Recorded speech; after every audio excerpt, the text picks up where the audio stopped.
अस्सलाम वालेकुम प्यारी बहनों। आज की वीडियो पे हम डिस्कस करेंगे कि अगर आपकी डिलीवरी गर्मियों में होने वाली है, अगस्त में या अगले 2 महीनों में, तो आपने क्या करना है डिलीवरी से पहले और क्या करना है डिलीवरी के बाद में। सबसे पहली चीज़ देखिए, इन दिनों में इन्फेक्शन बहुत जल्द लगता है, डिलीवरी होने से पहले भी और डिलीवरी होने के बाद भी। इन दोनों चीज़ों को आपने ऐसे मैनेज करना है कि आपका बच्चा या आपको इन्फेक्शन ना लगे। सारे मसाइल यहाँ से शुरू होते हैं, जब एक माँ को इन्फेक्शन हो जाता है उसको पता ही नहीं होता। इन्फेक्शन होता है कि उसको पानी पड़ रहा होता है, वो समझती है कि आम चीज़ है। अब जब पानी पड़ रहा है तो आपको नहीं पता कि इसी पानी में इन्फेक्शन कैसे है। आपने नोट करना है, अगर आपको इचिंग हो रही है, खारिश हो रही है वजाइना में, या आपको पेट के निचले हिस्से में, कमर के निचले हिस्से में दर्द, टांगों में दर्द, आप समझ लें कि आपको जो पानी पड़ रहा है उसमें से अगर स्मेल आ रही है तो समझ लें कि इन्फेक्शन है। अब इसका आपने ट्रीटमेंट कैसे करवाना है?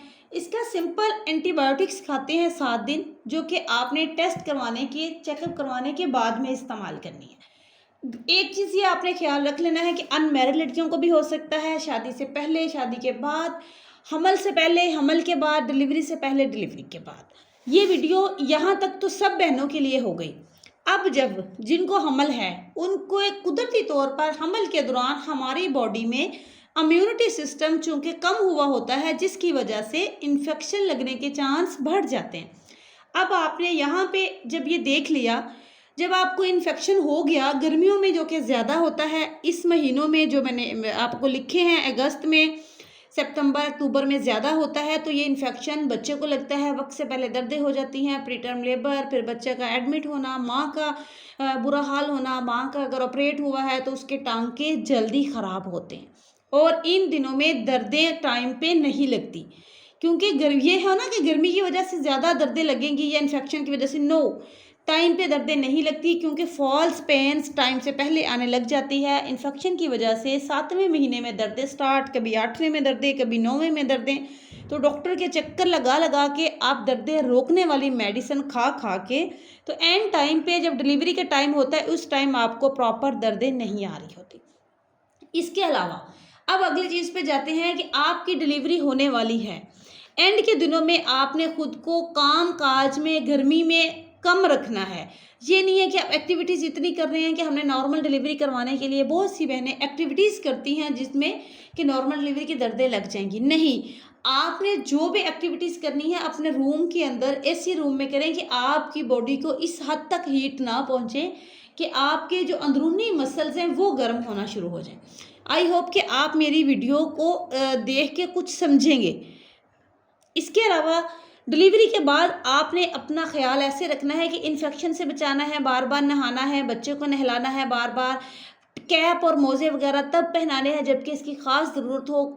बराह रास्त आपने हवा पे नहीं लेटना, छिले में ख़ास तौर पर कूलर के आगे, पंखे के आगे बराह रास्त नहीं लेटना, थोड़ा स्पेस दे के लेटें।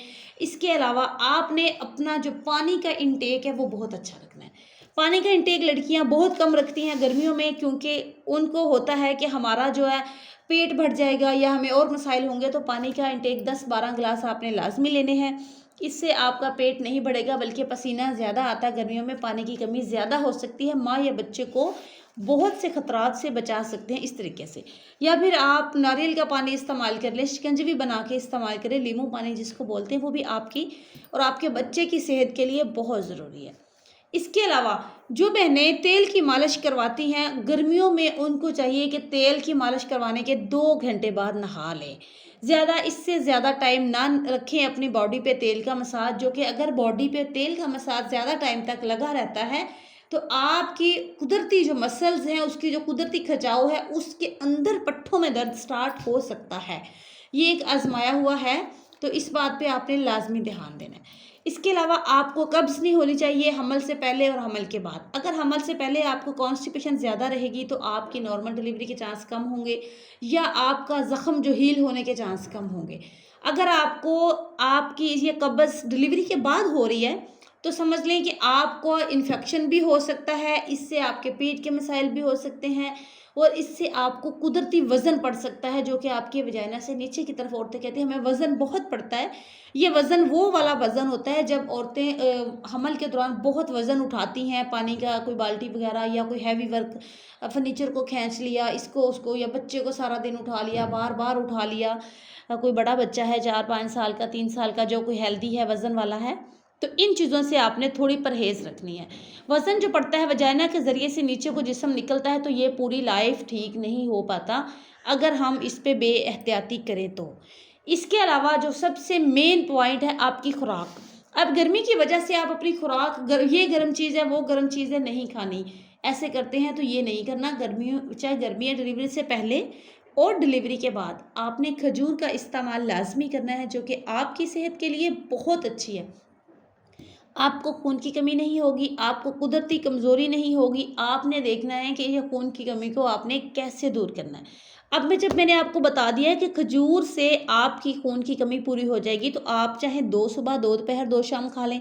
आप चाहे तो 3 सुबह, 3 शाम खा लें। आप चाहे तो खजूर का मिल्क शेक बना लें। आप चाहे, अब आपने करना है कि खजूर कैसे खानी है। बहुत से कमेंट आ रहे होते हैं कि खजूर खानी कैसे है। मैं टिकटॉक पे वीडियो बनाई थी, तो वहाँ पे कमेंट आ रहे थे, तो यहाँ पे मैं आपको समझा रही हूँ कि खजूर खानी है, जैसे मर्ज़ी खा लें। इससे आपकी पूरी ये समझ लें कि जो एनर्जी है ना, आपको मिल जाएगी, जो डिलीवरी के दौरान या पहले आपने ज़ाया की है। इसके साथ आपने उबला हुआ अंडा इस्तेमाल करना है, ड्राई फ्रूट्स इस्तेमाल करनी है, पंजीरी भी इस्तेमाल करनी है। कमरकस वगैरह जो इस्तेमाल करते हैं, उसके बारे में अगर आपने मुझसे पूछना हुआ तो मुझे कमेंट कीजिएगा, उस पे मैं अलहदा वीडियो बना दूँगी कि कौन-कौन सी चीज़ें आपने छिले में इस्तेमाल करनी है और उनके फ़ायदे क्या हैं और नुकसानात क्या हैं। तो ये कमरकस वगैरह ये भी गर्मियों में खाई तो नहीं जाती, लेकिन खानी ज़रूर है। इसके खाने का तरीका आप दूध के साथ खा लें, आप इसको बना के घी में खा लें, या जैसे आपको मुनासिब लगे आप इसको खाएँ ज़रूर। ये आपके पूरी कैल्शियम वगैरह आपके ना जिस्म में हर चीज़ की कमी को पूरा कर देगी। बच्चे का दूध की जो कमी होती है वो भी आपकी इन चीज़ों से पूरी हो जाती है। इसके साथ-साथ आप कुछ बीज वगैरह खाया करें। आप जैसा कि आप चारे मगज़ हो गए या आप सूरजमुखी के बीज हो गए, ये बीज जो है ना, ये भी हमारी बॉडी के लिए बहुत अहम किरदार अदा करते हैं। हमारे बालों की सेहत, हमारी जिल्द, हमारी स्किन, इससे बहुत अच्छी ग्लो करती है बीज वाली कोई भी चीज़। अब जैसे मूँगफली भी आप खा सकते हैं, बादाम खा सकते हैं।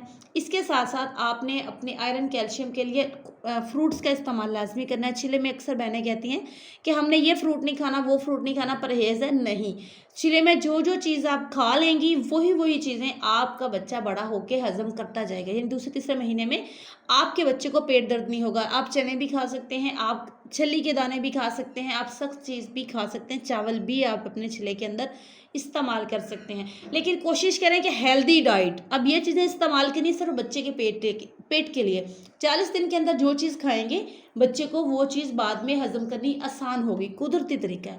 लेकिन आपने हेल्दी डाइट इसलिए लेनी है, गर्मियों में आपने किसी चीज़ से भी परहेज़ नहीं करना। हाँ, दिन में नहा लेना है कम से कम 2 बार। ये आपके ऑपरेट वाला मरीज़ भी नहाए और नॉर्मल वाला भी। ये बहुत ही आपके लिए बेहतरीन है।